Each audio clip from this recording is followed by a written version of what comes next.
Bonjour et bienvenue pour ce nouvel non-épisode du Tombéry. Encore que, peut-être un peu, enfin ça dépend. Le 3 juin dernier, pour le 4e anniversaire du Tombéry musical, je publiais un épisode où je vous expliquais qu'il n'allait plus m'être possible de continuer à réaliser ce podcast. Le temps laissé par mon nouveau travail et mon autre podcast en parallèle, Entrée plat dessert, m'a mené à cette conclusion. La recherche bibliographique, la prise de notes, la mise en place d'un plan, l'écriture, l'enregistrement, le montage, tout cela devenait trop chronophage et s'imposait sur les rares temps libres qu'il me restait. Il n'y avait aucun équilibre là-dedans. Au jour de cette annonce, je n'avais sorti qu'un seul épisode sur l'année 2021, un épisode sur Outer Wilds, dont je suis très content, qui symboliquement durait 22 minutes. Donc la production du Tombéry musical en 2021, c'était un épisode de 22 minutes. Devant ce constat et l'absence de changement dans mon emploi du temps, il m'est apparu plus honnête de vous signifier un arrêt de l'émission pour ne pas que vous attendiez un épisode que je n'aurais probablement pas pu vous proposer. Même si tout cela est fait bénévolement, je me sentais malgré tout redevable d'une certaine honnêteté vis-à-vis de ce que je pensais être les perspectives du Tombéry musical. Vos messages, en commentaire sur YouTube, en réponse et en DM sur Twitter, m'ont énormément touché à un degré que vous n'imaginez pas. Et voir que le nombre d'abonnés continuait à augmenter malgré l'annonce de l'arrêt de l'émission m'a vraiment beaucoup surpris.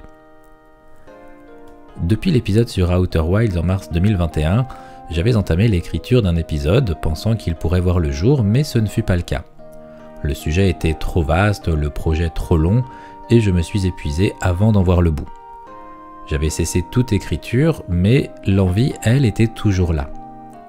Lire sur le jeu vidéo, apprendre des anecdotes sur les créateurs et créatrices, l'envers du décor, tout ce qui se cache derrière les jeux que nous aimons et qui donne encore plus de relief et de richesse aux titres auxquels nous jouons, cette curiosité et ce pan du monde du jeu vidéo me passionnaient et me passionnent toujours autant. Récemment, pour des raisons personnelles, j'ai pu avoir un peu plus de temps pour moi et l'envie de partager avec vous ces histoires m'est revenue à toute vitesse. J'aime énormément faire des recherches, écrire dessus et par-dessus tout les partager avec vous. Et le moins que l'on puisse dire, c'est que vous me le rendez bien. Alors, désolé de faire la girouette, mais vous allez devoir vous coltiner de nouveaux épisodes du Tombéry musical. Je suis désolé de cette annonce qui me fait penser au même du gamin qui publie des vidéos « J'arrête YouTube, non je reviens, non j'arrête définitivement » et j'en rigole moi-même, vous pouvez aussi vous moquer de moi sur ce plan, mais dans le fond, osef, parce que en fait, je vais pas m'arrêter là pour autant. Au fil des épisodes et des mois, je me suis laissé avoir par mon enthousiasme en publiant des épisodes de plus en plus longs, dans une quête impossible et inassouvie d'exhaustivité.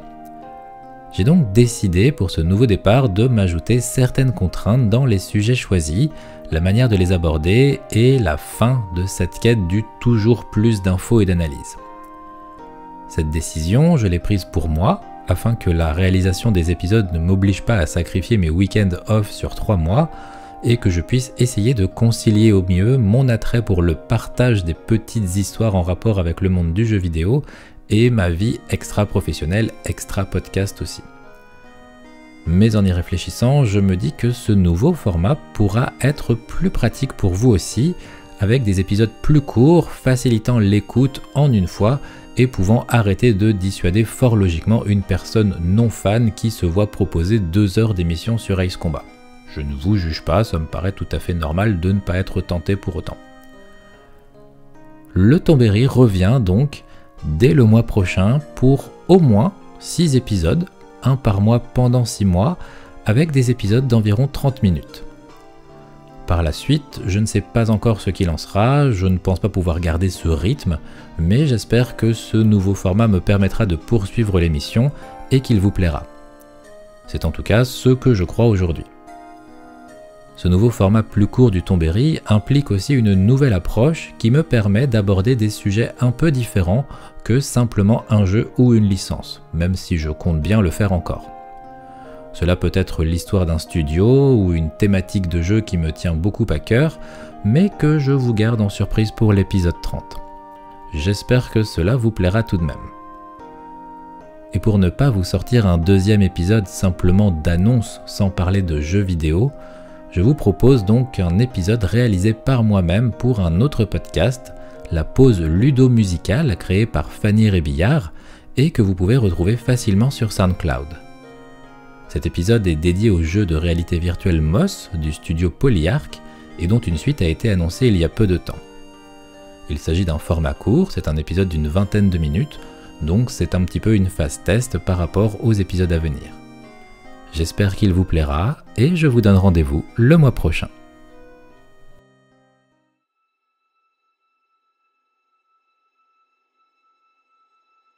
Bonjour, je suis Riff en piscine et aujourd'hui j'ai l'honneur et le plaisir d'être votre guide pour ce nouvel épisode de la pause musicale.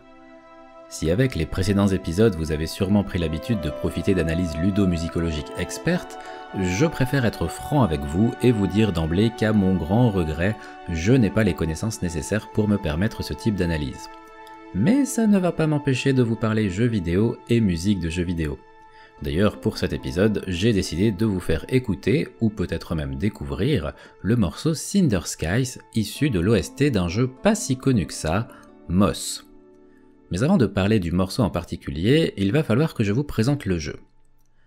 Moss est un jeu de plateforme aventure sorti fin février 2018, donc il y a un peu plus de 2 ans, sur PC et PS4. Vous y incarnez Quill, une jeune souris qui s'engage dans une expédition risquée afin de sauver son oncle et de défaire les plans du machiavélique serpent Sarfog. Le tout se déroule dans une ambiance poétique et intimiste, où les légers bruits de pas de Quill s'effacent dans une forêt qui semble bien trop grande et vaste pour elle, car oui, Quill est une femelle, et où les ombres démesurées des autres animaux peuplant ce décor vous ramènent constamment au danger de cette aventure. Et là, vous vous demandez pourquoi vous n'avez pas déjà joué à ce jeu qui a l'air vachement bien. Et qui l'est, je peux vous l'affirmer. La réponse est malheureusement qu'il s'agit d'un jeu exclusif en réalité virtuelle. Et oui, si vous voulez y jouer, il vous faudra un Oculus Rift ou un casque PSVR. En plus de cela, Moss est un jeu très court, comme la grande majorité des jeux VR, 2 à 3 heures grand maximum suffisent à en faire le tour. À 30 € le jeu hors promo, on peut comprendre que tel un slip trop serré, il ne convient pas à toutes les bourses. Mais j'ai cédé quand même il y a peu, j'ai pu vivre l'expérience par moi-même, et c'était drôlement chouette. Moss est le premier jeu du studio Polyarc, un studio composé d'une vingtaine de personnes et fondé en 2015 par 3 anciens de Bungie qui avaient travaillé sur Destiny et Halo Reach, Dan Armstrong, Chris Alderson et Danny Bulla, rien à voir avec l'empereur romain. Ensemble, ils décidèrent de former ce nouveau studio pour se concentrer sur des jeux dédiés à la réalité virtuelle. Moss est actuellement leur premier et seul jeu en attendant la suite. Et dès son premier jeu, le studio se fait un nom puisque les critiques, sans être dithyrambiques, saluent la justesse du gameplay, ce qui n'est pas une mince affaire pour un jeu en réalité virtuelle. Mais aussi des graphismes soignés, des animations irréprochables, coup de cœur pour l'animation de Quill qui galère à grimper des petits obstacles et pousse sur ses petits bras, et une ambiance immersive. Ce qui souvent implique une bande-son de qualité, et ça tombe très bien parce que ça fait ma liaison pour vous parler de Jason Graves, le compositeur des musiques de Moss. Si Polyarc est allé chercher Jason Graves pour son premier jeu, ce n'est pas par hasard, le mec est loin d'être un Mickey. Encore que, il est impossible d'évaluer les talents de compositeur de la souris de Disney, on sait juste qu'en tant que chef d'orchestre, il ne lui arrive que des mésaventures, en attestent les films animés Symphony Hour et The Band Concert. Mais je m'égare. Jason Graves, donc, né en 1973, est un compositeur multimédia dans le sens où il a travaillé aussi bien pour la télé, entre autres sur des reportages de Discovery Channel, National Geographic ou ESPN, mais aussi pour le cinéma, sur des films que je vous avoue ne pas connaître, tels que The Collector en 2005, Unknown Color en 2014 ou Adrenaline en 2015, et ce qui nous intéresse ici pour le média vidéoludique. Alors, bien sûr, il n'a pas commencé directement sous la lumière des projecteurs, avec notamment un jeu Dora l'exploratrice ou le beat'em all Jeanne d'Arc d'Enlight Software sorti en 2004.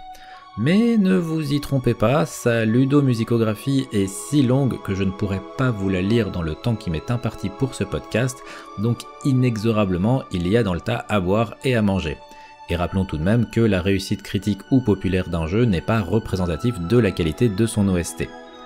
Nous allons donc préciser quelques jeux plus notables sur lesquels il a travaillé, tels que la trilogie Dead Space, Until Dawn, Evolve, The Order 1886, Might and Magic Heroes 6, le remake 2013 de Devil May Cry, le remake la même année de Tomb Raider, Far Cry Primal et très récemment Man of Medan. Donc on part sur un CV plutôt éclectique.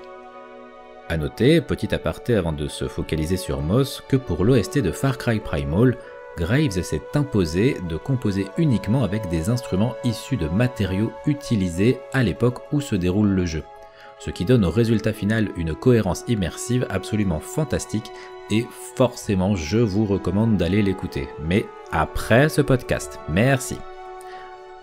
Moss donc, car c'est le sujet du jour, présente une différence notable avec tous les jeux listés précédemment. C'est un jeu en réalité virtuelle.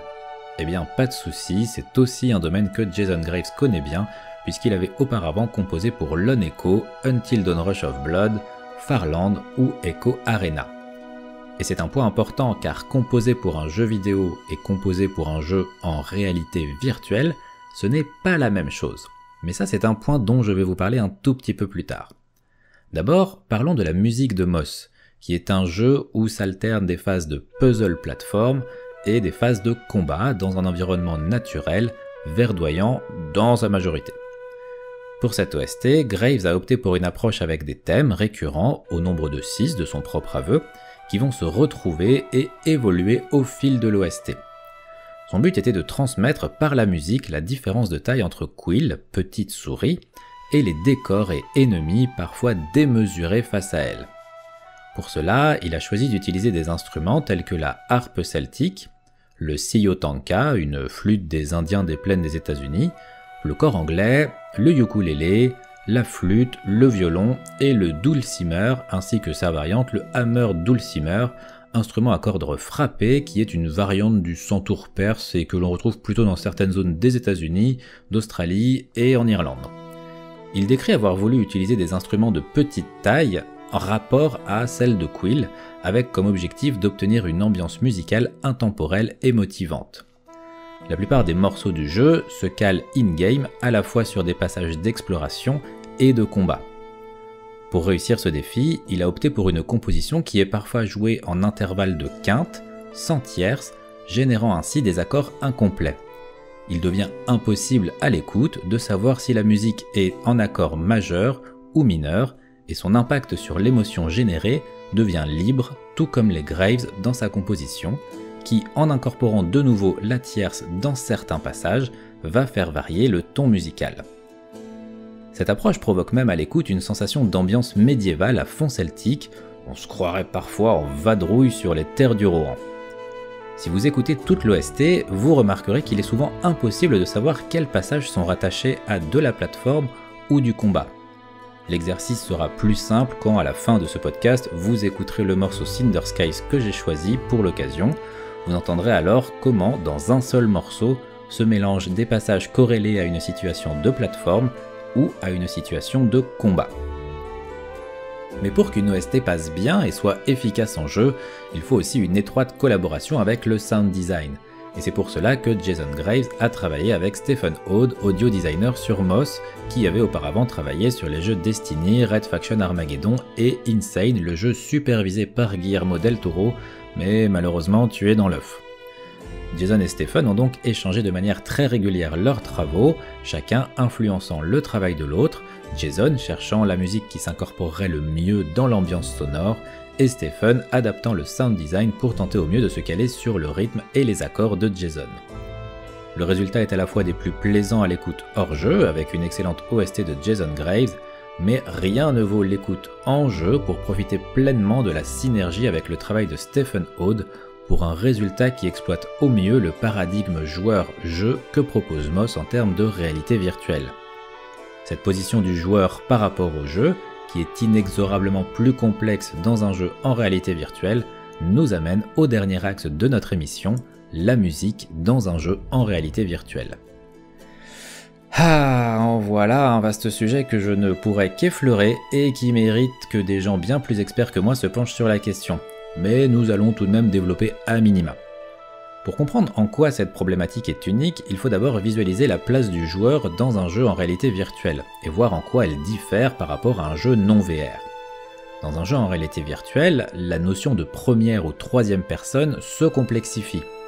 Quand je joue à un jeu première personne non VR, disons par exemple Doom Eternal, je vois le monde au travers des yeux de l'avatar, mais mes yeux, eux, voient un écran, la manette dans ma main, les limites de ma télé et les petits bibelots sur le meuble.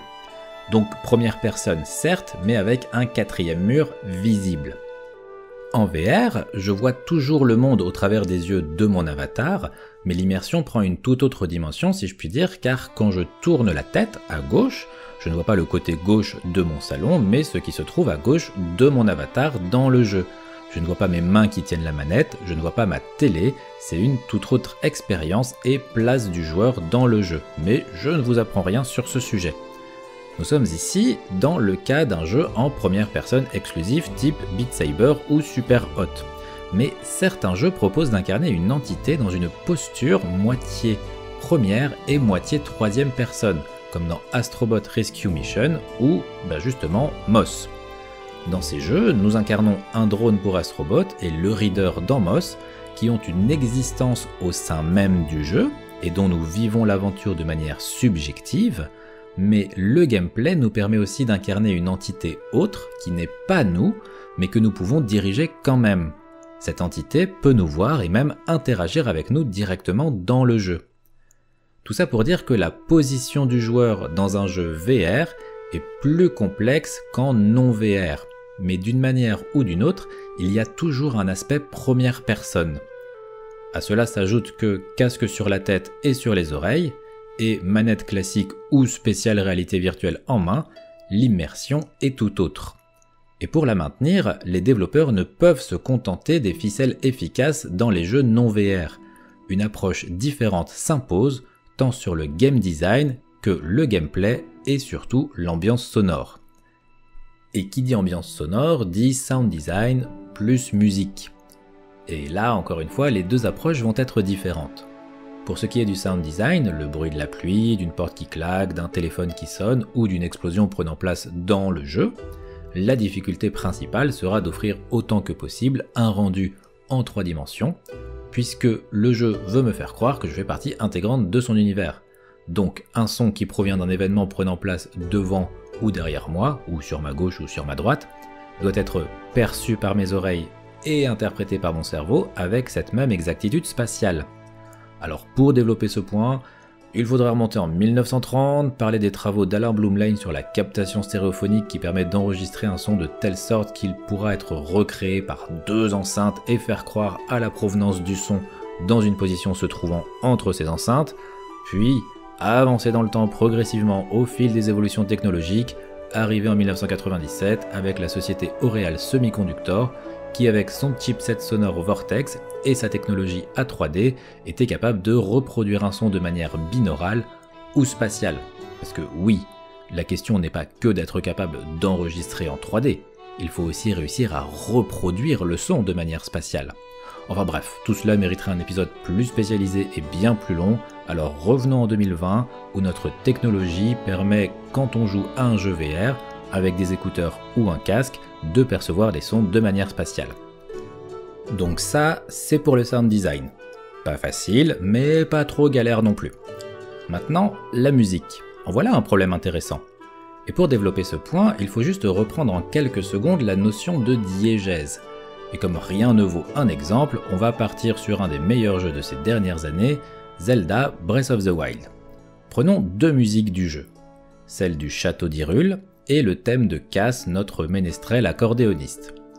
En jouant au jeu, vous entendrez les 2 musiques, mais celle du château d'Hyrule n'existe pas dans le jeu, Link ne l'entend pas, elle est non diégétique.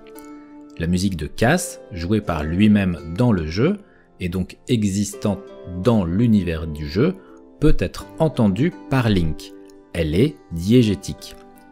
Revenons maintenant à nos jeux VR. Puisque tout doit être immersif, comment justifier une musique que nous, joueurs, entendrions durant notre session de jeu qui ne soit pas diégétique, qui donc n'existerait pas dans l'univers du jeu. Une musique non diégétique ne serait qu'un rappel au joueur de sa position de joueur et non d'avatar, ce qui va à l'encontre de l'immersion dans l'expérience VR. Je vais être franc avec vous, il n'y a pas de réponse exacte à cette équation. Mais certains compositeurs ont proposé des réponses et des solutions. La première est de faire des musiques subtiles et d'intensité progressive dont l'apparition ne va pas choquer le joueur. Elles vont se définir comme des musiques de fond discrètes sur lesquelles le joueur ne va pas s'appesantir et se rappeler qu'il est en train de jouer. Cela est bien sûr plus aisé sur des musiques d'ambiance que de combat. Allez faire quelque chose de subtil et progressif en termes de combat, alors là, bon courage. Une autre solution est d'utiliser ce qu'on appelle l'effet de proximité. Lorsque la source sonore se tient très près du micro, comme moi là par exemple, les fréquences graves sont captées plus fortement. Mal fait, cela donne juste une sensation d'écoute désagréable. Mais correctement équilibré, cet effet est connu pour donner à l'écoute la sensation que le son ne vient pas de l'extérieur mais directement de notre tête. Voici deux méthodes parmi d'autres qui permettent à certains compositeurs et certaines compositrices de gérer la complexité de la composition musicale dans un jeu en réalité virtuelle.